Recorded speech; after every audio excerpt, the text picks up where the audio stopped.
Hey everyone, welcome back to another episode of this series where we are investigating how 2 Timothy chapter 3 verses 1 to 5 is fulfilling in our time, and how those different elements that Paul mentioned are actually symptoms of a spiritually decaying society. We've talked about several of them so far. In today's video, we will be continuing this discussion by talking about without natural affection. And I think one of the primary examples of this is abortion.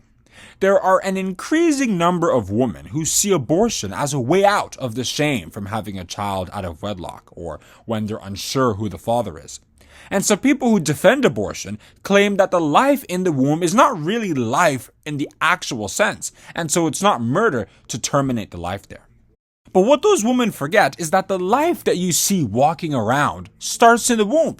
In other words, if you don't have that initial sperm meeting egg, you're not going to have a human being.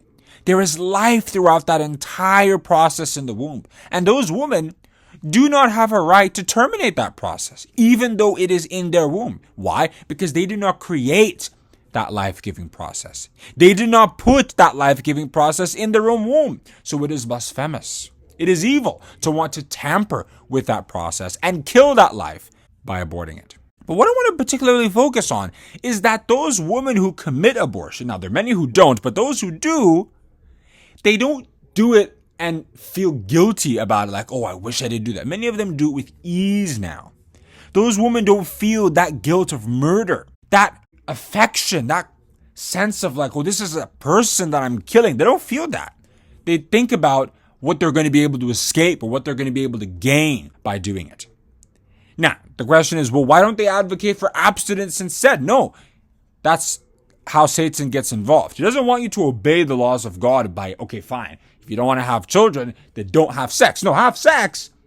And then if you didn't know what you were doing and you had sex, then you can abort it.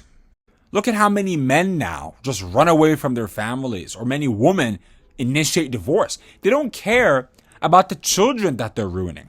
Because when you break a family, it doesn't matter whether it's the woman who takes them or the man who takes them. The fact that you break up the family, it has a very detrimental effect on the child's ability to serve God. And how these children often become criminals and wayward people in the next generation. And how that contributes to the decline of morality and spirituality in society. But when you tell people like such things, they don't really care. They don't have that kind of patience, that kind of tolerance, that kind of love to endure when things are hard, so that the next generation can grow in the nurture and admonition of the Lord.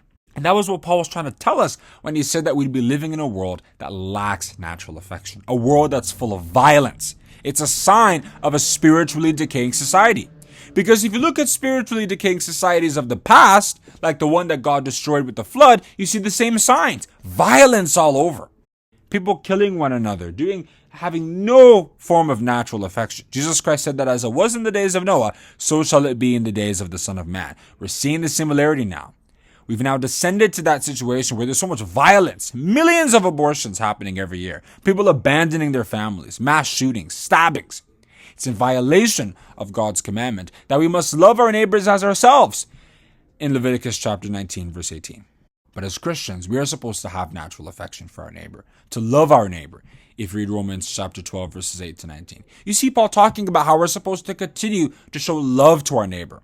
When our neighbors are doing wrong, we're supposed to criticize them. Them that sin rebuke before all. And we're supposed to work to the spiritual advantage of our neighbor. And we should be forgiving, forbearing, tolerant. Because remember, our goal is so that people who come in our path as Christians, they will find their way to God. That's what love is. Love is when people who come to you as friends, wife, husband, whoever, they are now closer to God as a result of their relationship with you.